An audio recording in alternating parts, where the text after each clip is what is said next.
Dominique Ménard est un vrai passionné de vélo. S'il a longtemps été un adepte de vélo de montagne, c'est sur les chemins de gravier qu'il passe aujourd'hui le plus de temps, particulièrement depuis son grand voyage à travers les Amériques, de Victoria en Colombie-Britannique jusqu'en Patagonie. Un trajet d'1 an et demi, 23 000 km. J'ai découvert le vélo d'aventure avec ce long périple vers la Patagonie, puis ça m'a donné le goût de redécouvrir mon propre petit coin de pays. On est vraiment choyés, il y a beaucoup de gens qui viennent d'ailleurs qui le reconnaissent. Là, on a un énorme réseau de chemins de gravier comme ça, puis de terre battue, ça s'étend jusqu'aux lignes. Pour les mettre de l'avant et en faire profiter les cyclistes, Dominique a créé et testé 3 circuits d'un peu plus de 200 km qui se parcourent bien en 3 jours. Sutton, Racine, Sherbrooke, Quaticook, les trajets couvrent pratiquement tout le territoire de l'Estrie. On est dans mon patelin de Bromont, puis la route qu'on a en arrière, c'est le chemin du lac Guel.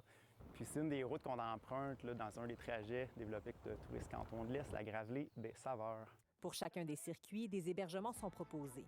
Donc, 2 façons de le faire. On peut partir avec sa tente de façon autonome, mais la beauté de ces routes-là, c'est qu'on fréquente aussi beaucoup de villes, de petits villages, et chacun des hébergements qu'on propose, il y a aussi des prêts à camper qu'on appelle, où est-ce qu'on peut louer un refuge. Sans oublier une série d'arrêts gourmands sélectionnés avec soin. On se gâte avec un petit resto, un petit dîner, une crème glacée, café le matin, ou la fameuse bière d'après-ride. On n'est pas dans la performance, c'est vraiment dans l'expérience. Fait que l'expérience gourmande là-dedans, ça fait partie un petit peu de cette façon de voyager-là.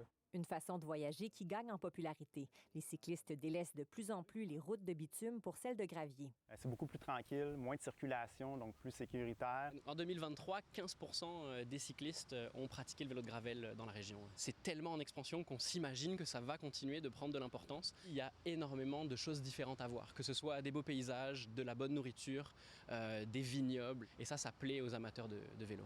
2 trajets sont déjà disponibles en ligne. La 3e route, la Gravelée des Sommets, qui fait découvrir la région de Mégantic, sera dévoilée d'ici la fin du mois de juillet. Osez essayer une de ces routes-là, vous ne regretterez pas. Là, vous allez revenir complètement déconnecté, même si ça fait 2-3 jours. Là, vous allez l'impression d'avoir été parti 2 semaines. Ici Marie-Hélène Rousseau, Radio-Canada, Bromont.